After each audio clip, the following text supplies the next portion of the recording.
Okay, so I've been trying for hours to try and do this read, and every time I come on camera I start coughing, so I've got hand myself a cough sweets, and we're going to try again. The song is I Put My Blue Jeans On. It is the 9th of October 2024. The moon enters Capricorn.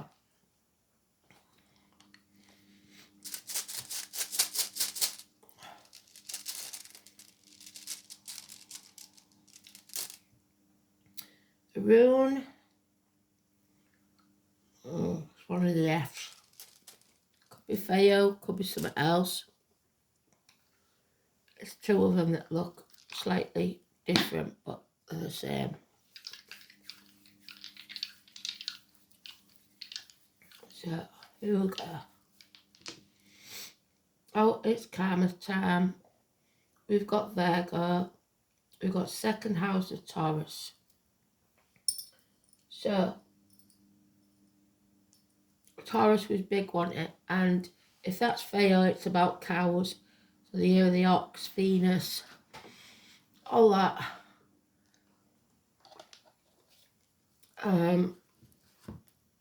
So let's see what they tell us. It's been a difficult few days for me, personally. So, but I keep thinking of all the people that are suffering worse than me. There's Kristen, family that are at the end of life. It's all a bit depressing, isn't it? So we should be grateful, because tomorrow's never promised. Don't live in the past. Live your life to the full in the now. Let's see what Spirit have to tell us. But always be grateful, because Spirit can always take more from you when you least expect it.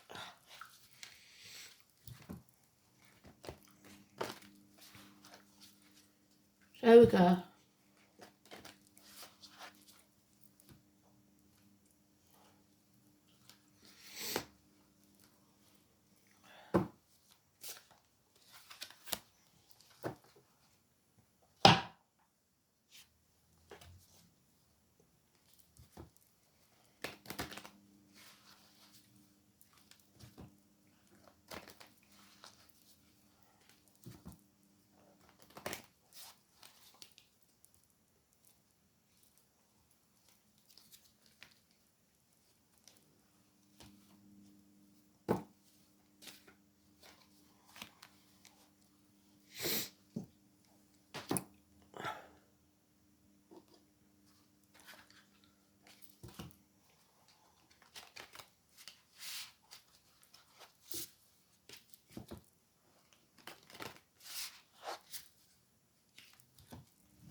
We're looking for the Hermit, which is Virgo. So we've got Virgo in the dice. The Spirit did it already. The 9th of October, which puts us in Libra. The 21st of September is where Virgo and Libra meet.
So that 16's back.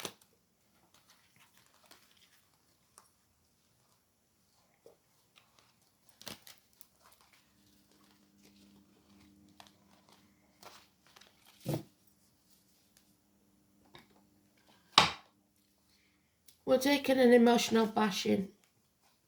It's Scorpio energy there.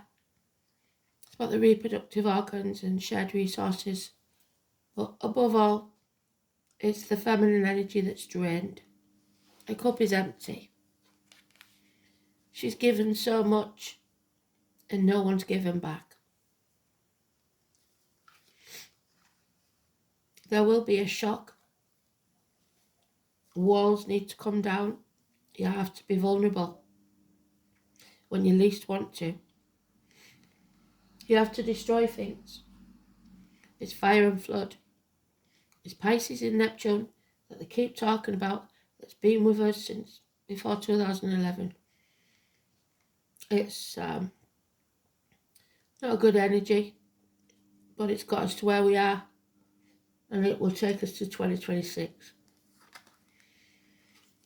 There's still apathy. People refusing to accept reality or offers that come their way. There has to be an equal give and take. There are those who see when they're shown, and those who will never see. And those who will never see are the ones that will stumble and fall, that will work too hard, probably give themselves health issues, and not be on the right path. 2 people born in the year of the dog, 2 people born in the year of the snake. It's time to go. A green light from Spirit to build firmer foundations next time elsewhere. You're being given an opportunity, but you've got to be able to accept it. And some of you aren't. And some of you will be rejected because you haven't got the moral high ground. It's all about morals. It's all about grounding and building firm foundations. If you're about to start a new business, it's well started. But you will, if you do not nurture it, it will not grow. If you do not have the right morals and give out to receive in, it's going nowhere. So those foundations have to be strong.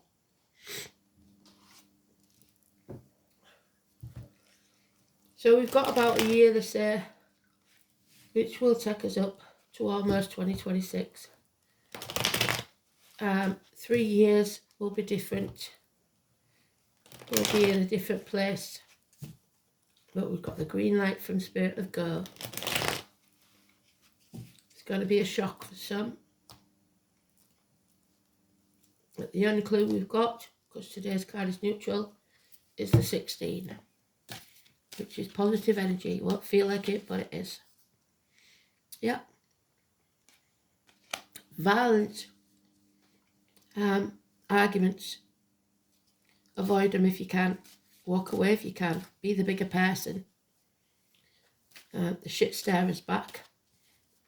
And those who stir the shit pot should be made to lick the stick. There it is again. They've given us all the cards we need. It's time for a new team. Spirit giving you the green light of go. Stand on your own 2 feet. Make sure you're financially and emotionally independent within or without relationships or businesses. Because right now, nothing's happening. There'll be no improvement in finances. There'll be no improvement in career. No communication. Your name's not down, you're not coming in. Possibly child maintenance payments being withheld, parcels not arriving, messages not being received, or emails, important ones. Also children in uniform. Negative energy. Taurus, Virgo, Capricorn. The number 10 brings about change, a positive change, a run of good luck. Things will be different. Financial success. Possibly through a woman. But there's the Scorpio energy 13. Do not stay in your comfort zone, because if you do, it's just a cycle that will never end. And the full moon, which is on the 17th, but this is the 18th, could be important. You're in the dark, between twin towers, spreading yourself too thin, trying to do everything. That's the major arcana of that lady there. They're both in reverse. Feeling drained, feeling like you haven't the strength to get out of this cocoon. Don't be the martyr, don't be somebody's victim. Learn to say no, put your boundaries in place. There could be issues with your feet and toes. It's Odin, Prometheus, Wednesday. Stop doing things. If you're not going to do them out of the goodness of your heart, don't bother. If they don't make you happy, don't sacrifice yourself for ungrateful people. And number 12 and 13, massively important. And the 18, all negative. Pisces in Neptune till 2026. Massively important negative energy. But it's because somebody wants to escape and they don't want to take the actions needed to do so.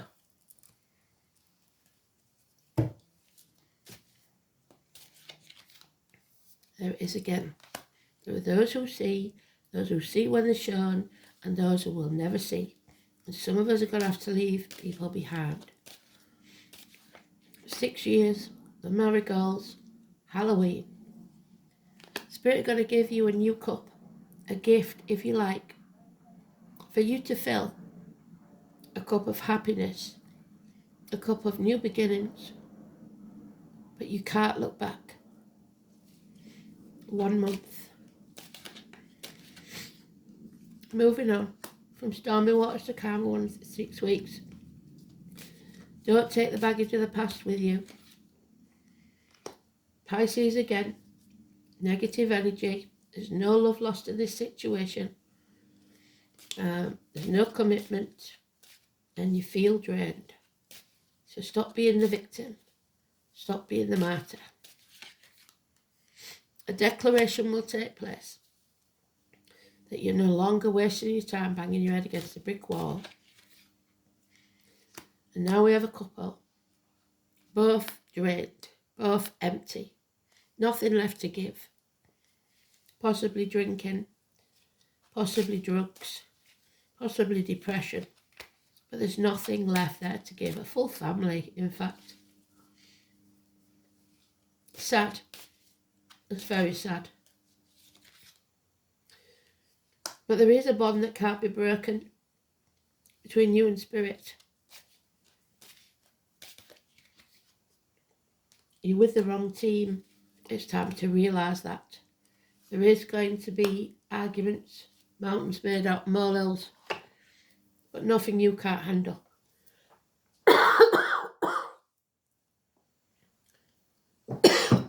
Well, we got further than I thought we would. So, it is for you. So, mother energy, if you've got mum in spirit, it's especially important.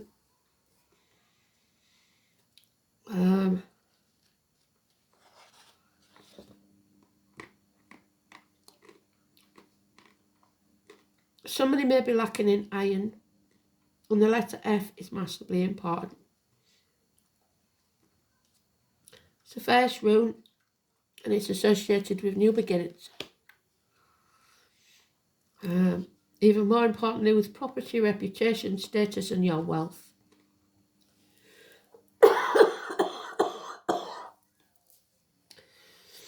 Which the ancient northern cultures measured by the possessions of abundant herds of cattle. According to the sagas of Iceland, which although composed during the Middle Ages, I'm not going to pause yet. I can't pause you for too long because I'll lose the whole video.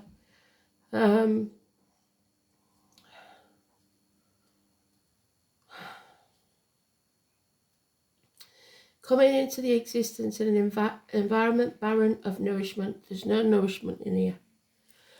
I Adumla licked a great block of ice, thus freeing the giant Ymir, who either lay within it or was shaped by the actions of the great cow's tongue. Ymir became the ancestor of the gods, humans, and later the race of giants, all of whom existed because Adumla, and who continued to be nurtured by her, as are calves by their mothers. The belief in Adumla as the precursor of all that lives harks back to a remote time when the mother goddess was usually personified as a totem animal. In Greece, for example, Athena was imagined as an owl. And we know, don't we, that the owl is Sagittarius.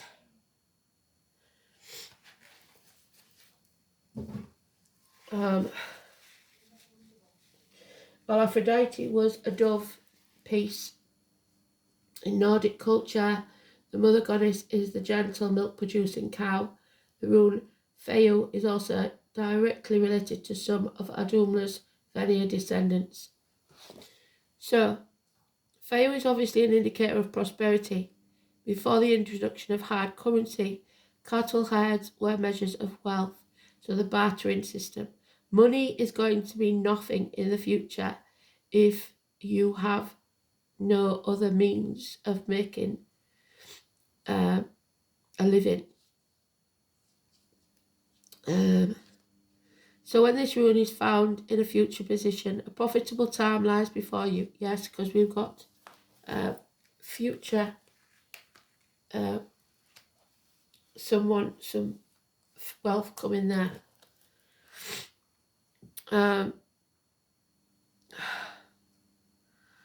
However, just as the ancients sacrificed one of their herd, there's the sacrifice, to be thankful for their good fortune, it's equally important to receive the gifts of Feu with humility. The rune also suggests that you should look after your possessions that you already have.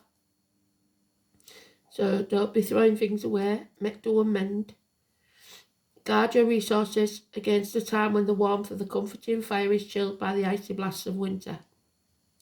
Even if you're comfortably off, you're going to need the opportunity to ensure that this state continues. Conversely, if you're feeling the bite of poverty, Feu promises that a time will soon come when you will be prosperous once more. Aside from these material concerns, the appearance of Feu bodes well for fertility, childbirth, and new beginnings of all kinds. Equally, the Song of Odin states, when one is in misery or grief, the rune Feu will bring motherly comfort, which is one of the most valuable things in this world.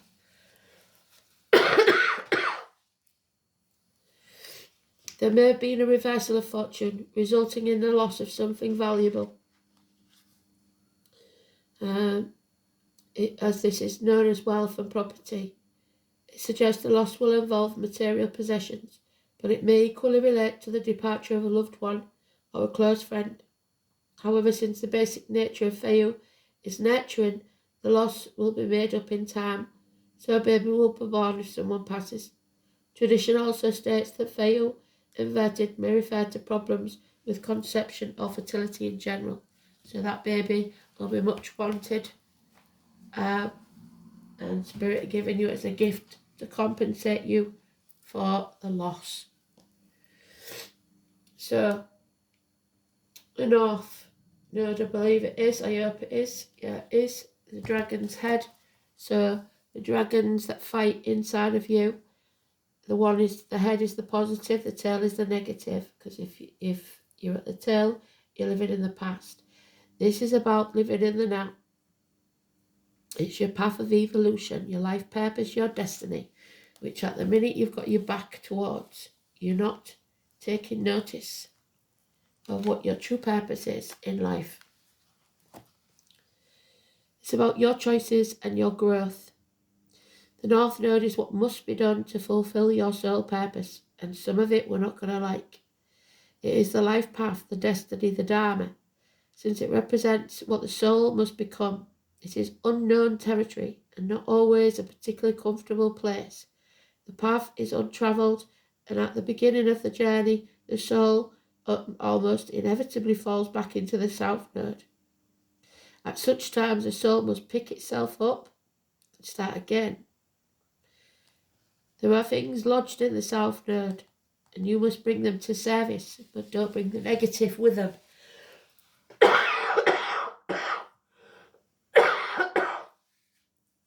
So the knowledge that you've learned from the past, take it with you, but leave everything else behind. Sorry. This is the path of service. The soul is learning to be of service to others and not so selfish, without thought of reward, recognition, or validation.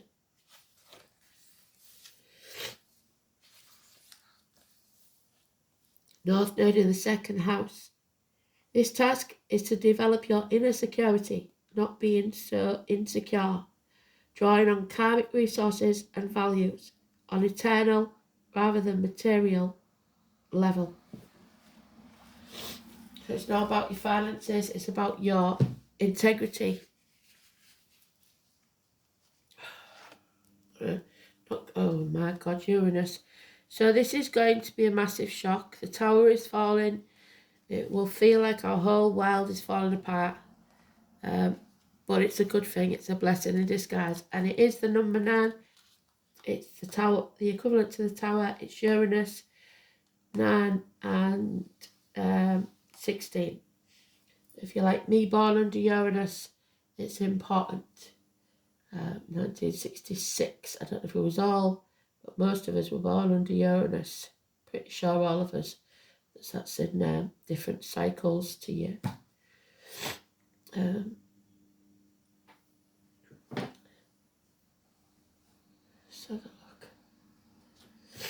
So expect shocks, expect upheavals, upstarts. So now, Uranus, the genius, the public is very tolerant. It forgives almost anything except genius. Oscar, Kim and Wilde could be important.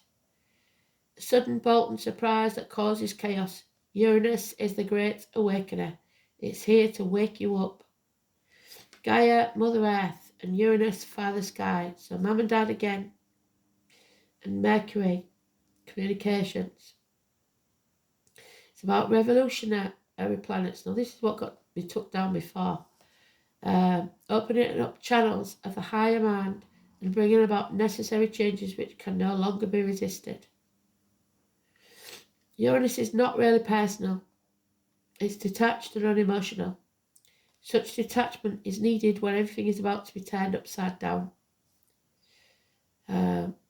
Technological advances and how the future will look. There will be jolts and surprises in regards to your questions. Uranus is the upstart planet. There's going to be no smooth ride here. No, it's path of blood and tears. It will be eccentric, if not shocking, and not what you'd expect. But don't look for these manifestations as wrong for you. Instead, go with it. See how your life becomes transformed in ways not as you predicted, but far better. You may feel excitable or nervous, especially when it comes to things you are currently focusing on. It may seem as if everything is speeding up or even forced against your will, but it's not a good idea to resist. The best approach is to entertain the possibility of what you're about to learn. You can anticipate this change to be a liberating force, offering you a new course or path. You may find yourself having to master a new tool, a machine, a computer, or even a job, especially involving the internet. Uranus is the planet of air, storms, and lightning. Anything having to do with flight, messages carried via the air, electrical energies will be part of it. Phones, television sets, computers, artificial intelligence, and bionics. Your surroundings are going to start exhibiting electrical malfunctions. It's important to pay close attention to the wiring of your home or office. It's also important to point out the connection between Uranus and alternative forms of sexuality, gender identity, In fact, in Victorian England, homosexuals and transgender people were referred to as Uranians. Therefore, you might find yourself among people with alternative viewpoints, sexuality, and sometimes people of different class or background. All in all, this card means your life is about to be changed, in big ways rather than small ones. The Uranus card says go with it and see what happens. There will be rapid changes, shocks, jolts, sudden transformations, the unexpected, revolutions, government overthrows. The tower is falling. I think that was something to do when the Queen died. London Bridge is falling. The tower, change, revolution, shocks, genius, technology, alternative lifestyles.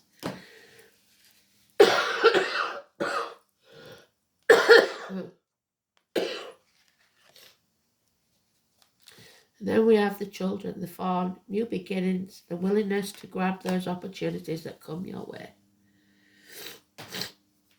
The fawn,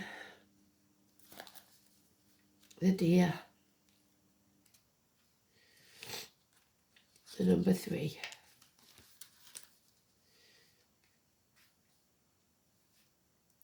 There's no start, no finish.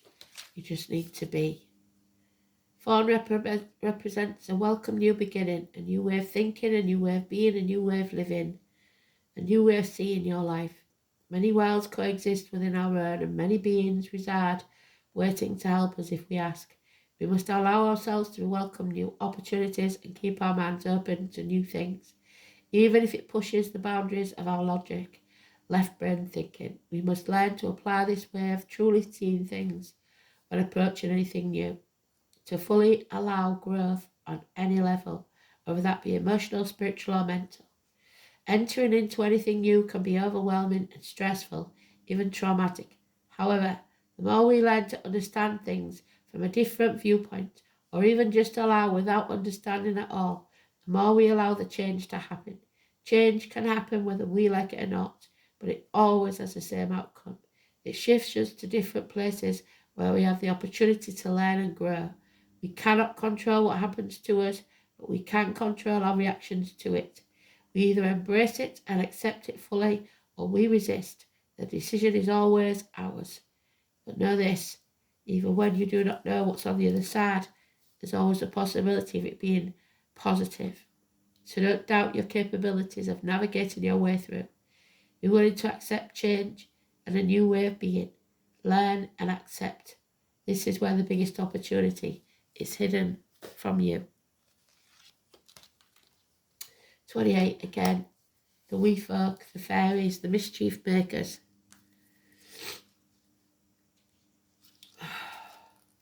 Fairies, gnomes, and elemental beings, so they're all around us.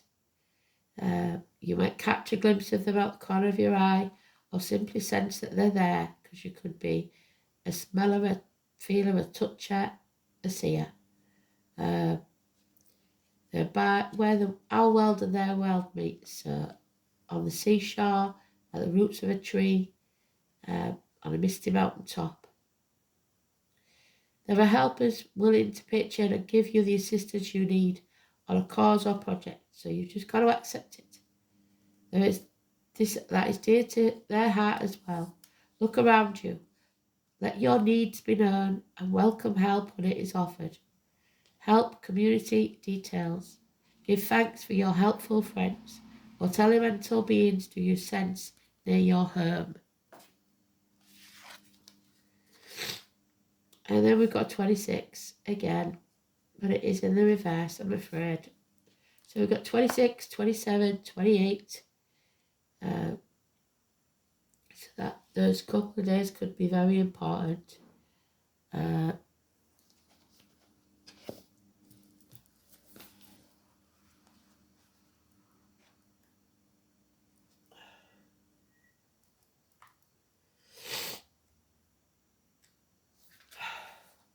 The thorn apple. Datura stratumonium. Venus, Mother, Taurus. Saturn, truth, and Jupiter, abundance. If you eat a little, you will sleep. If you eat a little bit more, you will dream. But if you eat too much, you'll wake no more. So like my granny always said, a little of what you fancy does you good, but if you're addicted to something, it's usually bad for you. Thorn apple is a powerful witching herb associated with all forms of magic, good and ill. It can be used to gain magical powers as well as cast glamorous illusions and fascinations, bewitching the senses. As a water-root plant, it is a wonderful ally in all psychic pursuits, enhancing your divination skills, seership, and dream work. There is a strong sexual and magnetic quality to the plant that makes it useful for love and lust spells, as seen by its association with Venus. As a poison, it's also ruled by Saturn, and by its thorny seed pods can grant protection. It can also be a spiritual, if not physical, healer, helping us open up to love and acceptance, and that's what we need. The plant spirit of the thorn apple is beguiling. People are deeply attracted or deeply repulsed by it, so you either love it or you hate it. Just as people are attracted or repulsed by witches, thorn apple has a wonderful white five-fold blossom, looking almost trumpet-like, and they are sometimes referred to as witches' thimbles.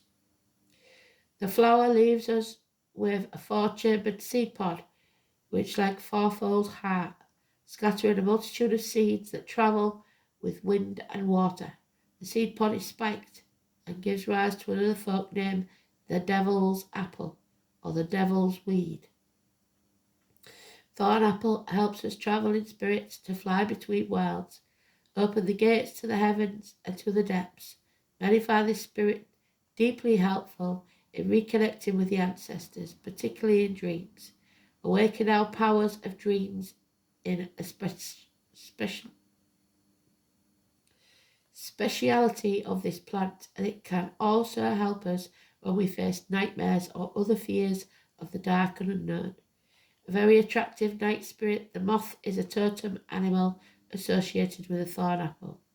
It stimulates our sexual energy, helping us feel more attractive and enchanting, and getting us in touch with a sensual side, so a social butterfly. But we don't want to transform into that butterfly, do we? So, thorn apple appears reversed when someone is deceiving us or trying to influence us against our better judgment. It can appear when someone is trying to subtly attack you with magic, and when your own delusions are hurting yourself. It calls you to get centered and protect yourself. You are beautiful, you are powerful, and you can go wherever you want.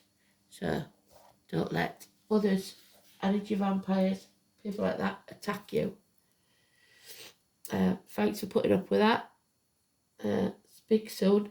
Bye.